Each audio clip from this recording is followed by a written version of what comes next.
যাত্রী হয়রানি বন্ধ করে বিমানকে আরও আধুনিকায়ন ও সেবামুখী গড়ে তোলা হবে এ কথা বলেছেন প্রতিমন্ত্রী থেকে মন্ত্রীর দায়িত্ব পাওয়া বেসামরিক বিমান পরিবহন ও পর্যটন মন্ত্রী এম রশিদুজ্জামান মিল্লাত।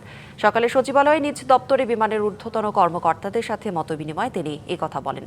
জানান 16 ডিসেম্বর থার্ড টার্মিনালের কার্যক্রম সফট ওপেন করার পরিকল্পনা নিয়ে কাজ চলছে, তবে শেষ না করা গেলে পুরোপুরি চালু করতে আরও 2 মাস সময় লাগতে পারে।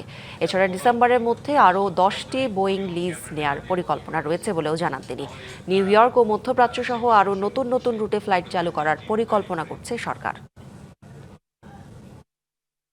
মধ্যপ্রাচ্যে যে আমরা 5টি 7টা ফ্লাইট করি বোধহয় প্রত্যেক দিন প্রায় 5টা জায়গায়, সেগুলিতে আমরা দ্বিগুণ 3 গুণ করতে পারি।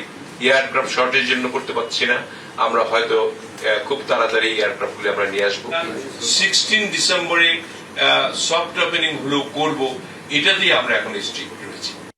নগদ নিয়ে এলো হার না মানা হার অফার। সর্বনিম্ন 10,000 টাকা রেমিটেন্স নগদে পাঠালে থাকছে স্বর্ণের হার জেতার সুযোগ।